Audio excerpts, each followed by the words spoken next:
I was only going to be here for about 2 years, but now it's 21. I don't know what happened. Jolion Peter Kaplan is a British citizen and is happily settled here with his family.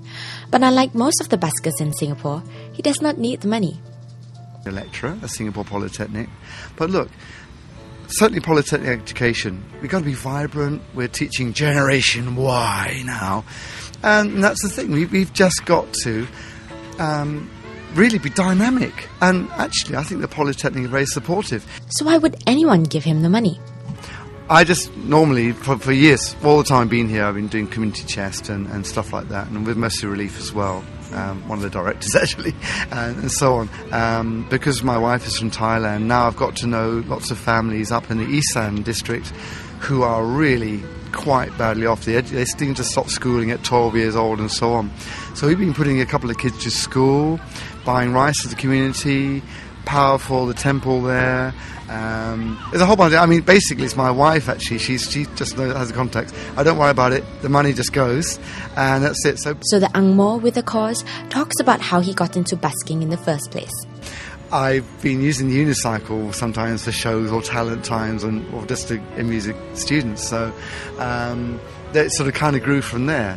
And it was only when I was. Because I was advisor for the concert band there, and we'd gone on a trip to UK, I learned about busking in the town that was in there, and got a busking license on the spot that week I was there.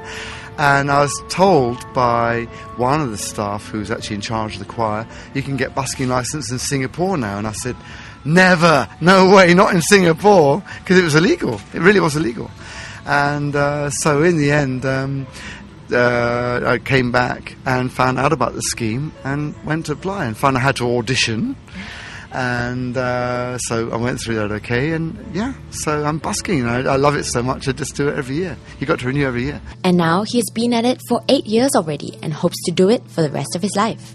So what's lovely about busking is I got a chance to practice my music and people can enjoy it.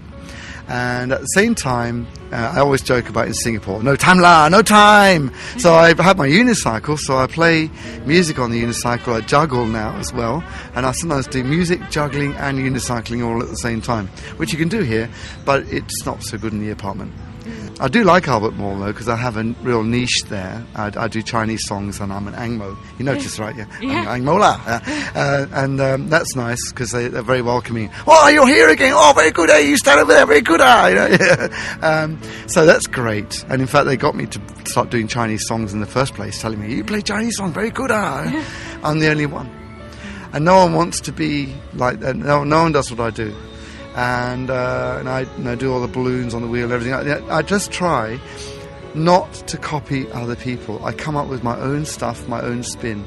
And you notice when I'm doing balloons, I'm teaching and I'm singing as I do it and stuff like that. I think, oh yeah, especially say if a busker's blind, and some of them are really good. How can you say, well, hey, I'll jam along with you and I think it'd be much better and you get to keep everything. It's something I'd like to do one day. And I'd love it if someone said, hey, would you like to come and join me and you can help me bus better or something like that. That'd be nice. In fact, I'd be more than happy to actually jam with them, and any money or whatever just goes in their tin. Because to me, it's the fun aspect, and then it could be real synergy. So there's a message for anyone who's listening. Jolion definitely has a love for teaching and incorporates that into his act as well, singing to fascinated children, explaining what he's doing and teaching them at the same time. And the kids love it.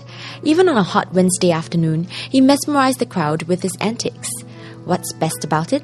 Little do they know, but every coin these little tykes dropped into his can will go toward helping other children their age go to school at a chance of a better life.